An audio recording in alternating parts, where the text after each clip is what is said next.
Bonjour à tous, bienvenue dans cette deuxième vidéo réalisée notamment aux investissements que réalise Oaktree Capital Management, géré notamment par Marks Howard. Donc l'objectif de cette série de 3 vidéos, c'est de vous présenter les 3 positions d'entrée de ce fonds d'investissement qui gère plus de 162 milliards de dollars sous gestion en 2024. Donc Mark Howard, que vous connaissez peut-être, qui est l'un des meilleurs investisseurs au monde, au même titre que Warren Buffett, Ray Dalio, etc.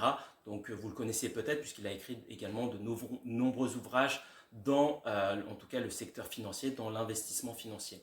Donc en tout cas, si ce n'est pas encore fait, n'hésitez pas à liker la vidéo et surtout vous abonner puisque vous allez recevoir régulièrement des idées potentiellement, en tout cas des analyses d'investissement que moi je réalise par rapport à ce que font ces meilleurs gestionnaires au monde.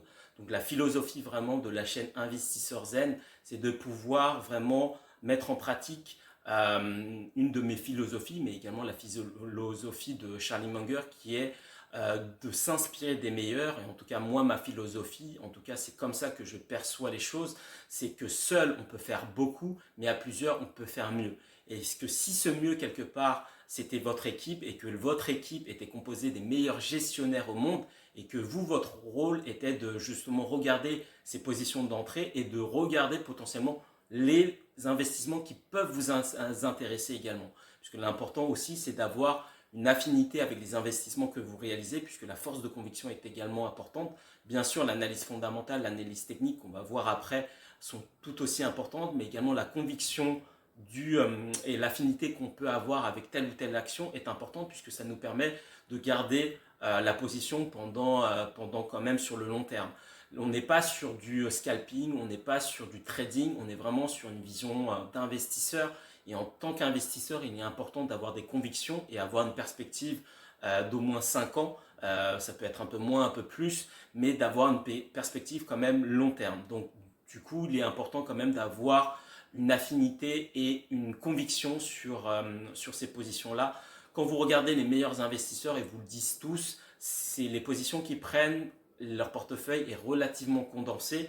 Ils n'investissent pas sur 200, 300, 500 positions. Ils ont des portefeuilles assez condensés et l'objectif, c'est de choisir les meilleures pépites qu'il peut y avoir.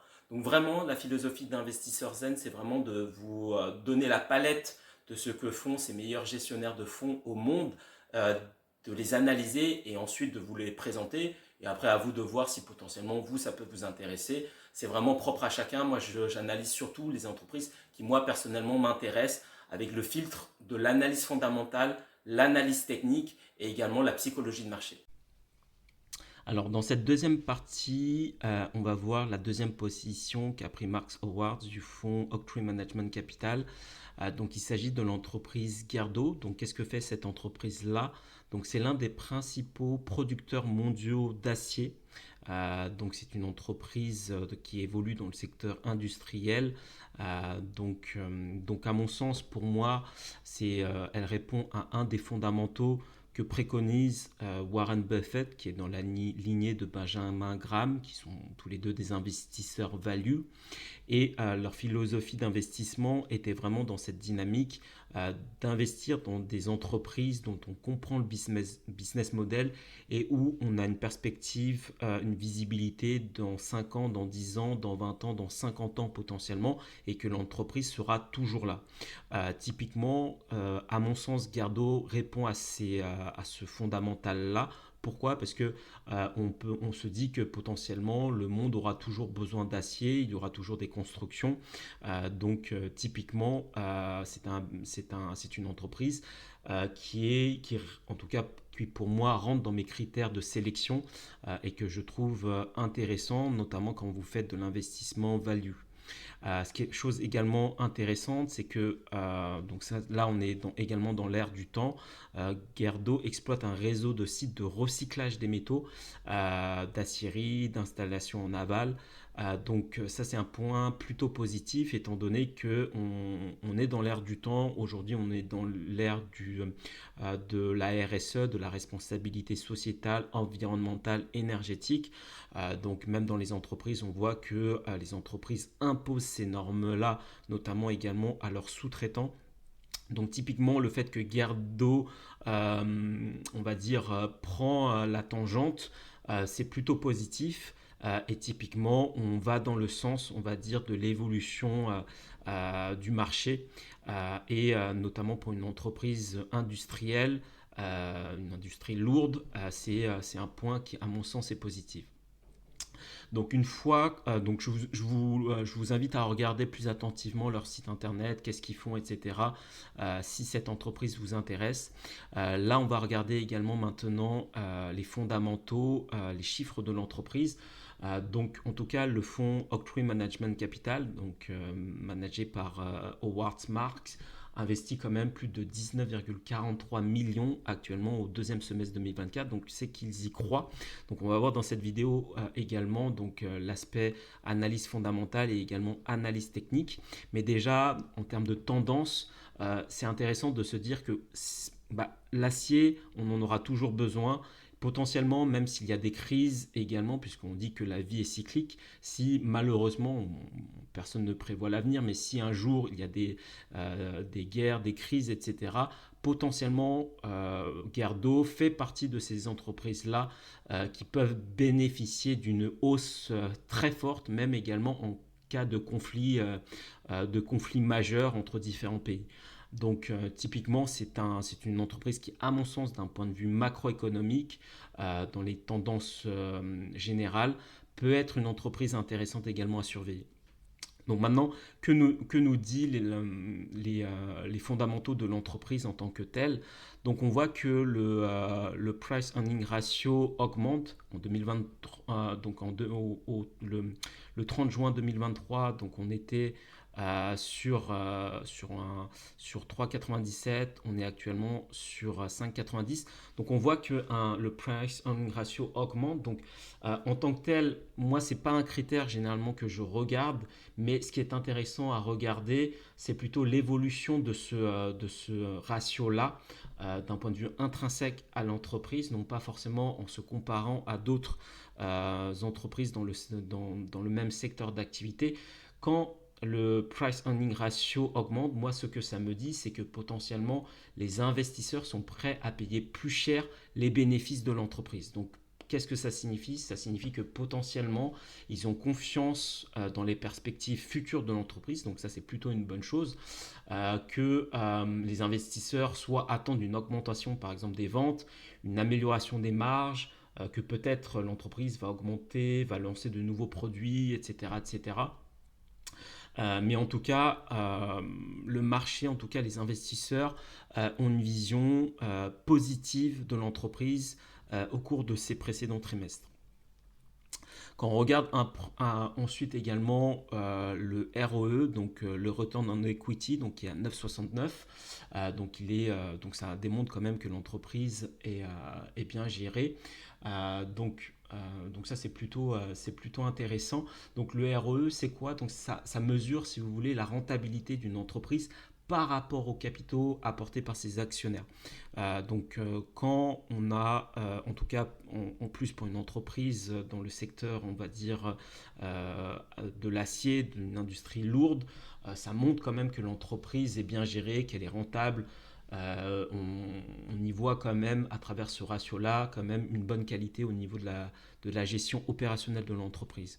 Ensuite, quand on va regarder également le ROA, le return on asset, donc ce ratio-là est un peu différent du ROE, puisque là, on va regarder également la capacité de l'entreprise à générer des bénéfices, mais cette fois-ci à partir de ses actifs. Donc là, on est sur du 7,84%, donc ce qui est quand même également une bonne valeur par rapport à ce secteur d'activité. Quand on descend encore un peu, donc là, bon, on voit que l'entreprise, elle fait plus de 64 milliards de dollars de chiffre d'affaires. Donc ça, c'est également très bien. On voit qu'elle fait des bénéfices. La trésorerie actuelle est également confortable puisqu'on est sur du 6,64 milliards de dollars. La dette est quand même assez conséquente, mais c'est le propre même de ce secteur d'activité. C'est des industries lourdes, donc il nécessite quand même des investissements assez importants. Mais chose quand même intéressante. Donc ça, c'est ce que faisait notamment Peter Lynch, qui est considéré également comme l'un des meilleurs investisseurs de ces dernières décennies. Lui, il faisait ce calcul assez simple. Donc il partait sur le total de liquidité par action et il regardait également du coup le cours de l'action actuelle.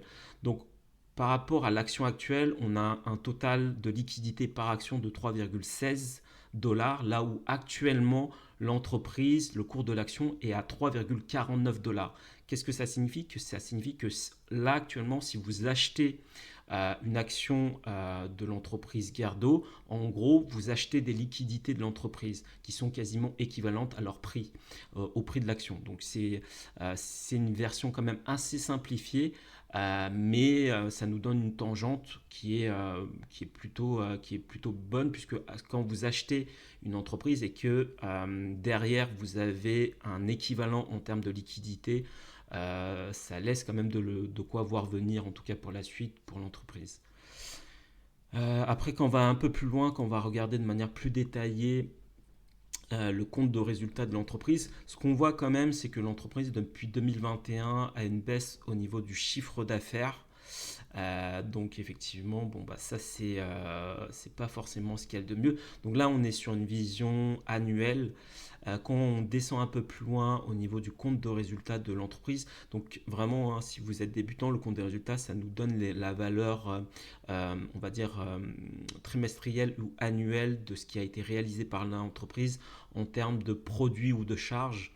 Là, ce qu'on voit par contre, cette fois-ci d'un point de vue trimestriel, autant annuel, sur les arrêtés annuels, on a une baisse du chiffre d'affaires, mais en termes trimestriels, donc on voit que le chiffre d'affaires a connu une croissance, puisqu'on est passé au 31/12/2023 à 14 milliards de chiffre d'affaires et au 30 juin 2024 à 16 milliards de chiffre d'affaires, avec également une hausse du résultat d'exploitation, des bénéfices d'exploitation, puisqu'on passe de 1 milliard à 1,6 milliard au 30 juin 2024.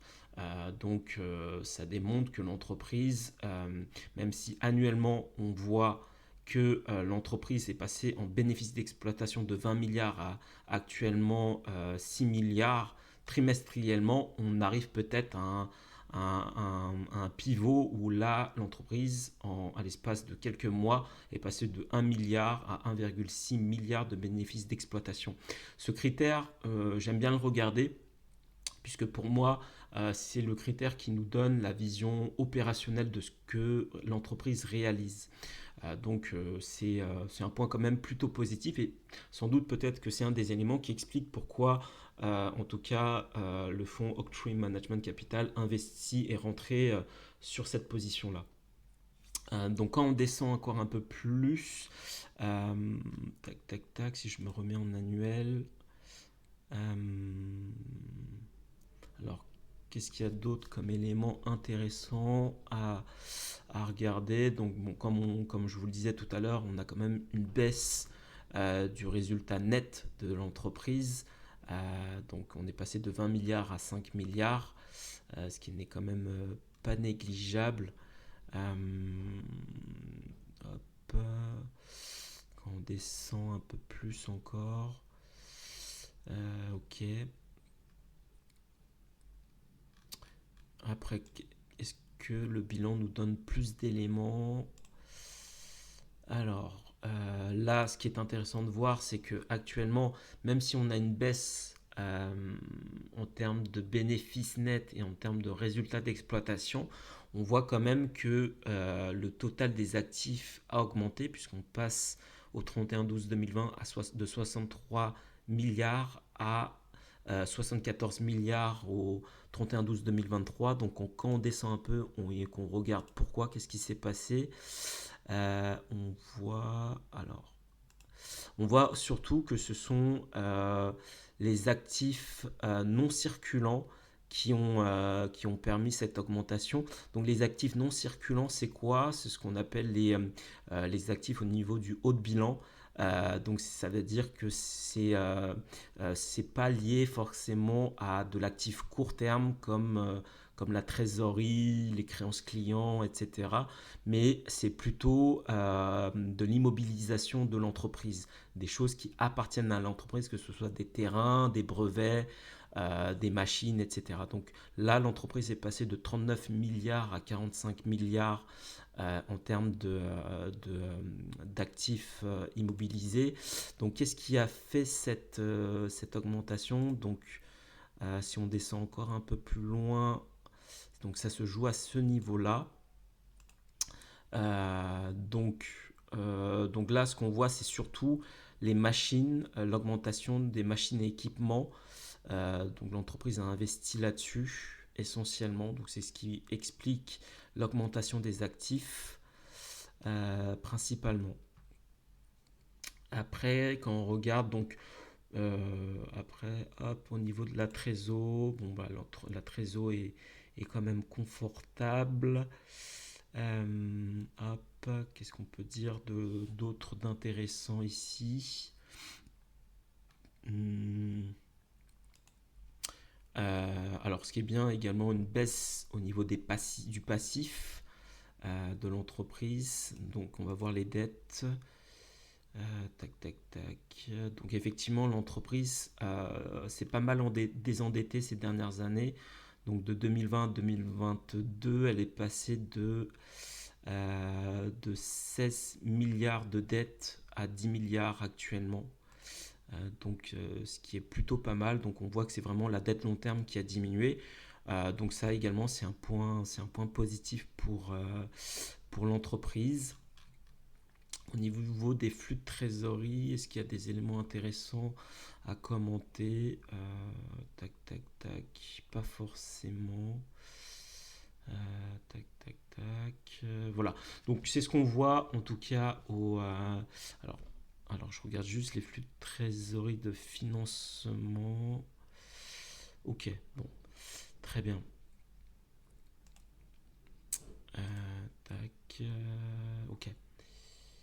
Ok, ok. Donc on voit. Voilà, donc quand on regarde, en tout cas, si on fait une synthèse par rapport à l'analyse fondamentale de cette entreprise-là, euh, on voit en tout cas que globalement, si on le compile avec l'analyse technique, on voit effectivement une baisse en termes de résultats, qu'elles soient résultats d'exploitation et bénéfices nets de l'entreprise, un chiffre d'affaires également en baisse de 78 milliards à 64 milliards. Néanmoins, c'est plutôt en regardant la valeur trimestrielle qu'on voit que l'entreprise commence à se ressaisir. Donc c'est peut-être les prémices d'une augmentation actuelle des commandes. Donc là, on le voit quand même, puisqu'en l'espace de seulement un trimestre, on a plus de 2 milliards de chiffre d'affaires supplémentaires. Qui nous donne également des bénéfices d'exploitation de 30% supplémentaires. Donc ce qui n'est pas négligeable. Donc c'est peut-être une des raisons pour lesquelles, malgré la vision annuelle, en tout cas de l'entreprise, qui est en première lecture comme ça, qui n'est pas très sexy, c'est plutôt la vision trimestrielle qui est intéressante. Donc une vision un peu plus court terme, mais qui voit qu'on est peut-être aux prémices d'un retournement de situation. Donc maintenant, quand on va coupler ça à l'analyse technique, donc qu'est-ce que l'analyse technique nous dit? Donc là, si on dézoome un peu, donc moi, typiquement, ce type de graphique, moi j'aime beaucoup ce type de structure. Certaines personnes qui sont très orientées analyse fondamentale rechignent ou même refusent parfois de s'intéresser à l'analyse technique. À mon sens, elle est tout aussi intéressante et fascinante également, puisqu'elle nous donne des éléments de compréhension différents de l'analyse fondamentale. L'analyse fondamentale, à mon sens, c'est-à-dire que ça ne sert à rien de séparer les deux, c'est-à-dire certains croient qu'en l'analyse technique, d'autres uniquement dans l'analyse fondamentale. À mon sens, il faut prendre le meilleur des deux mondes.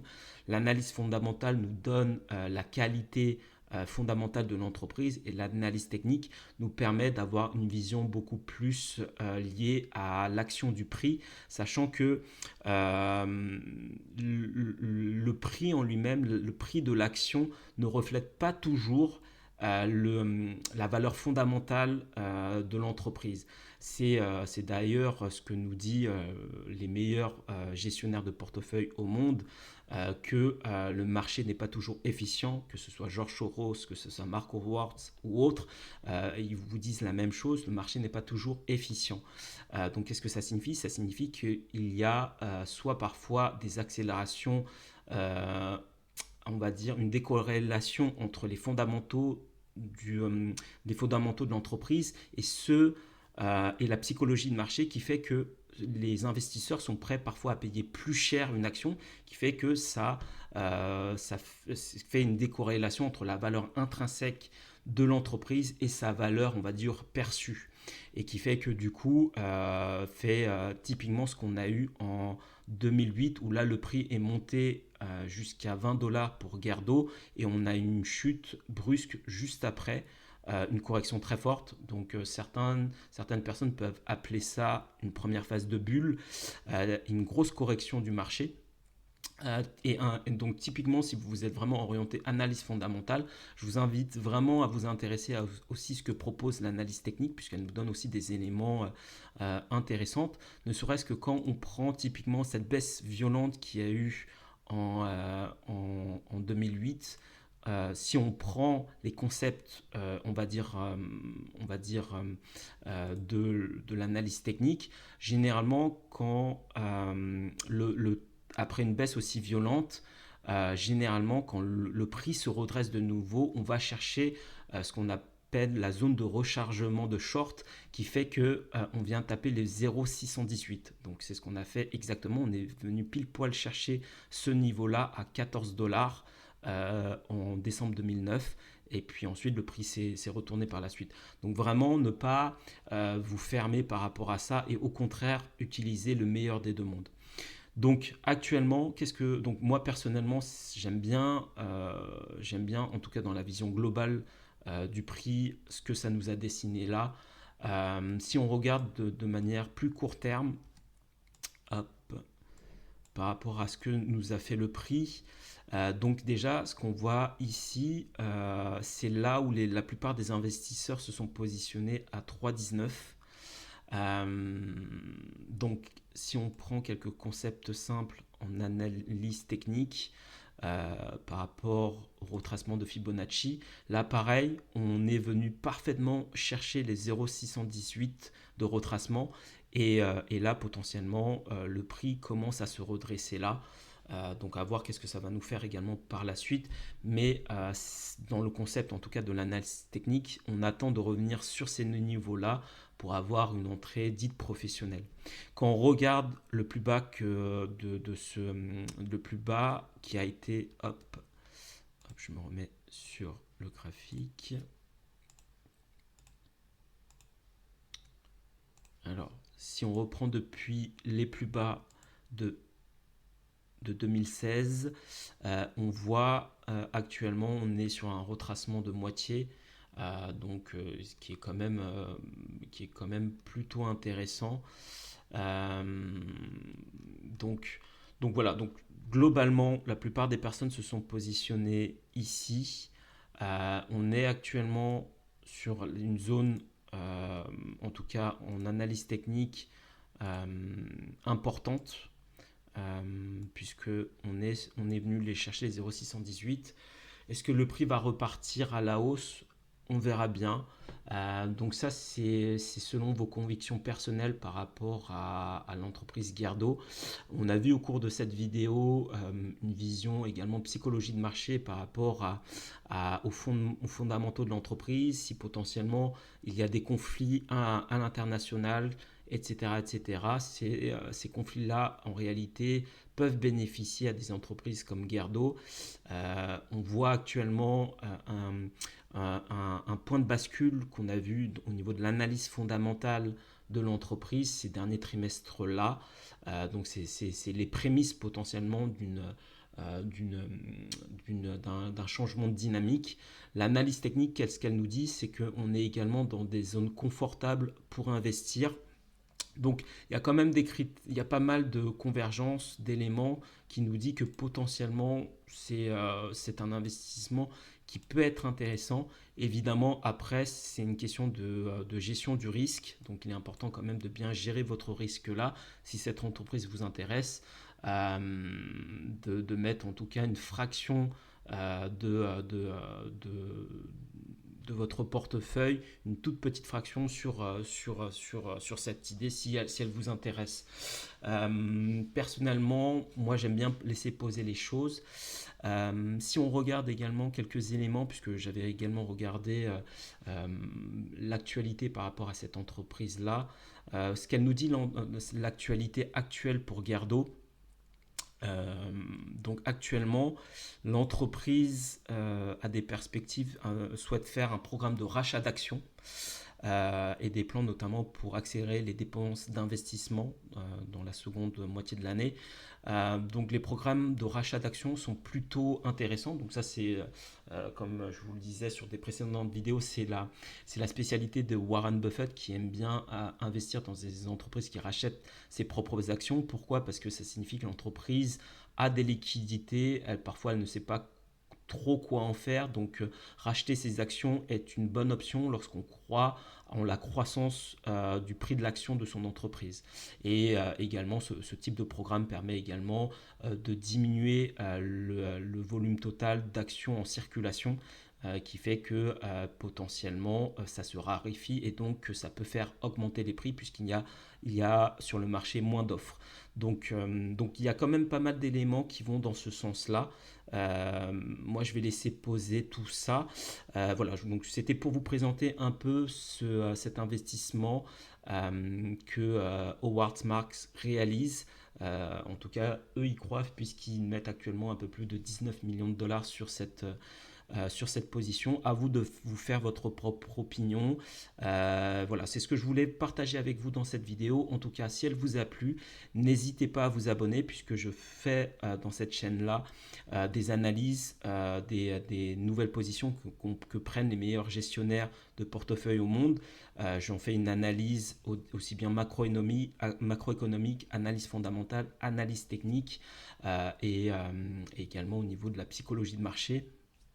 Voilà, donc je termine notamment par cette vidéo, par une philosophie du fonds, en tout cas du gestionnaire du fonds que j'analyse, de Howard Marks. Donc, puisque à mon sens, pour être un bon, il faut s'inspirer des meilleurs et pas uniquement sur les aspects techniques, mais également en termes de mindset, en termes d'état d'esprit. Lui, ce qu'il préconise, ce qu'il disait, en tout cas, le secret de l'investissement pour réaliser d'excellents investissements, c'est pas tant d'acheter des entreprises avec d'excellents fondamentaux. Pour lui, il va un peu plus loin. Il dit qu'il faut acheter des entreprises avec d'excellents fondamentaux à bon prix. Donc, à vous de voir si actuellement Gerdo est dans ce cas de figure. On a eu quand même un retracement au niveau du prix en tout cas depuis mai 2021, on a eu un retracement donc une réduction de moins 44,87%, ce qui n'est pas dégueulasse. Donc à vous de voir si actuellement on est dans ce cas de figure-là ou pas. Moi en tout cas l'analyse fondamentale nous dit que oui, puisque actuellement les chiffres repartent à la hausse. Donc il y a pas mal de critères qui vont dans ce sens-là. Voilà, c'est ce que je voulais partager avec vous dans cette vidéo. N'hésitez pas à liker la vidéo, à vous abonner et je vous dis à très bientôt. Au revoir.